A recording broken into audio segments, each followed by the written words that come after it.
Hai Kak Dini, thank you buat waktunya hari ini ya untuk sharing tentang aksi monitoring. Boleh ceritain dikit nggak tuh apa sama sekali perkenalan juga? Oke, nama saya Rini. Saya ditugaskan sebagai tugas Emon saat kerja tugas-tugas hari ini itu seperti biasa itu saya upload progres fisik lingkungan tiap harinya. Juga ada progres foto, dokumentasi, jadi koordinat pakai bekerja pada saat KRPTS NTT. Oh, sebagai operator Kak, gimana sih Kak ini menilai efektivitas penggunaan Emon ini untuk pekerjaan kita? Untuk efektivitas Emon itu cukup membantu dikarenakan setiap progres monitoring kita, apapun yang kita update hari ini itu langsung terbaca di pusat gitu. Jadi kita tuh udah terintegrasi dengan Emon pusat, jadi setiap data yang di-upload itu sudah terbaca dan ditarik oleh pusat. Dan kan kendala bisa terdeteksi ada nggak kalau itu sebenarnya Kak ini sebenarnya? Sebagai operator, kendala teknisnya itu terkadang dalam penguploadan dokumentasi titik koordinat sih Kak, kadang ada beberapa format yang kurang aktif gitu. Pada saat kita melakukan update foto dan titik koordinat, terkadang datanya itu tidak terlampirkan setelah kita upload. Khususnya, sekarang beberapa pesan format. Terus ada juga di bagian verifikator pusat sih Kak, itu terkadang kita harus menunggu 2-3 hari sih untuk dapat status oke dari mereka. Yang lama ya Pak? Kayak gitu-gitu. Terus ada juga terkait data yang kadang kurang real time sih Kak, kita masih menggunakan data hari sebelumnya dikarenakan mungkin kebutuhan data itu cut off data yang waktunya itu kayak pagi gitu loh, jadi pada saat siang itu belum bisa dicari datanya gitu. Oh ini Kak, jadi berdasarkan masalah tadi ada nggak masukannya untuk Emon kita biar lebih efektif ke depan? Untuk masukan sendiri itu mungkin lebih ditingkatkan dari maintenance aplikasinya sih, karena setiap kita upload itu kan butuh apa ya, maksudnya harusnya langsung otomatis terintegrasi dan masuk ke dalam Emon gitu, tapi karena ada beberapa format yang salah itu, jadi datanya itu tidak terbaca seperti itu sih. Iya kan Kerja kalau Ju, ini kayaknya kita harus ada wawancara seorang itu. Ada mungkin? Iya, mungkin ini selain ini. Nah, ini jawabannya. Gimana? Bang, gini bang, kamu kan ada masalah ini bang. Jadi kalau ceritain secara singkat bang, apa sih tugas-tugas utama sebetulnya yang Emon?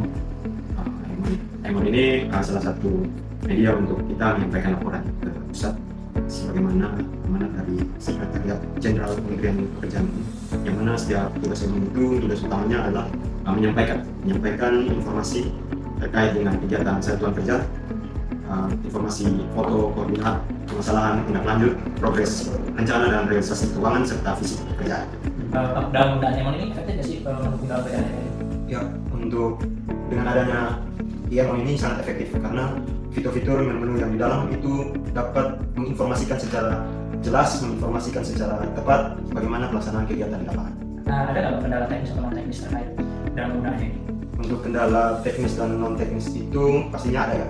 Untuk kendala yang non teknisnya di mana kita membutuhkan dukungan internet yang baik, yang berkualitas agar penyampaian laporan itu juga berkualitas. Kemudian secara teknis beberapa fitur-fitur menu di dalam itu belum dapat mendukung secara penuh kualitas data, yang mana ada beberapa yang harus diupdate, diperbaiki atau di-upgrade. Ada nggak soal kendala-kendala di penggunaan Emon? Untuk kendala itu yang tadi ya, yang kendala teknisnya ada beberapa fitur menu di Emon yang belum ada standarisasi format. Artinya formatnya harus diinovasi lagi. Terkait dengan titik koordinat misalnya, titik koordinat itu harus dijelaskan menggunakan format seperti apa agar waktu penginputan itu tidak miss ketika masuk format titik koordinat, begitu dilihat tidak salah penempatan, tidak salah titik lokasinya. Kemudian ada satu lagi terkait dengan prognosis. Prognosis itu baru efektif dan maksimal ketika kita tiba di batas akhir revisi DIPA oleh Kementerian Keuangan, yang mana biasanya itu setiap tahun yang ada di bulan Oktober. Nah, setelah selesai revisi DIPA, selesai batas waktu revisi DIPA, itu baru bisa kita lihat penambahan pengembangan pagu dan bisa terdeteksi prognosis dari sana. Oke, yang terakhir untuk real time. Real time itu ketika kita melakukan update realisasi keuangan ataupun realisasi fisik, itu membutuhkan waktu bisa sampai 8 jam baru terdeteksi di Emon. Nah, mungkin kendala-kendala teknis ini yang bisa jadi isu untuk kita perbaiki ke depannya, menjadikan pelaporan di Emon semakin berkualitas dan semakin baik. Pada kesempatan ini, saya akan menjelaskan hasil analisis isu terkait implementasi dan efektivitas e-monitoring PU dalam peningkatan kinerja unit kerja dengan menggunakan metode APKL.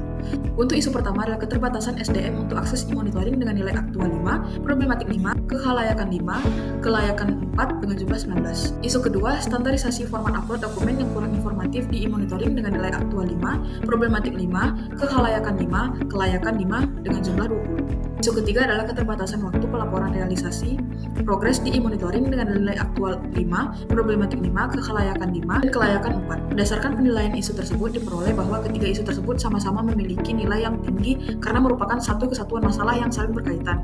Namun, isu standarisasi format upload dokumen merupakan isu yang paling realistis untuk diselesaikan dalam jangka pendek. Penyelesaian isu standarisasi format akan berdampak positif pada isu dua lainnya.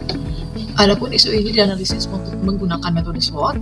Yang pertama, terkait strength dari isu ini, yaitu transparansi meningkat karena dokumen terpusat, akses data lebih mudah, cepat, dan efisien, serta hemat waktu dan biaya administrasi. Dan selanjutnya, terkait weaknesses dari isu ini adalah data tidak konsisten. Dalam hal ini, terkait dengan format, kualitas, dan ukuran, kurang akuntabilitas dan rawan manipulasi, verifikasi manual, rumit dan lambat, dan resiko gangguan teknis dari aplikasi itu sendiri. Dan selanjutnya, terkait opportunities dari isu ini, yang pertama, penyusunan pedoman standar unggahan, lalu fitur validasi otomatis dalam sistem, lalu peningkatan kapasitas SDM dalam pelatihan, dan monitoring dan evaluasi berkala.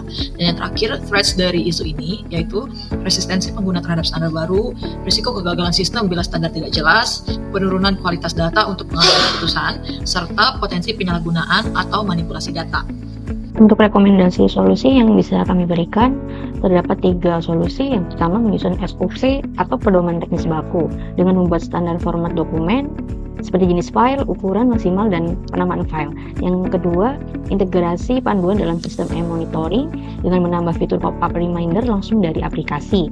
Dan yang ketiga, monitoring dan evaluasi berkala dengan melakukan evaluasi bulanan untuk memeriksa apakah sudah sesuai dengan SOP.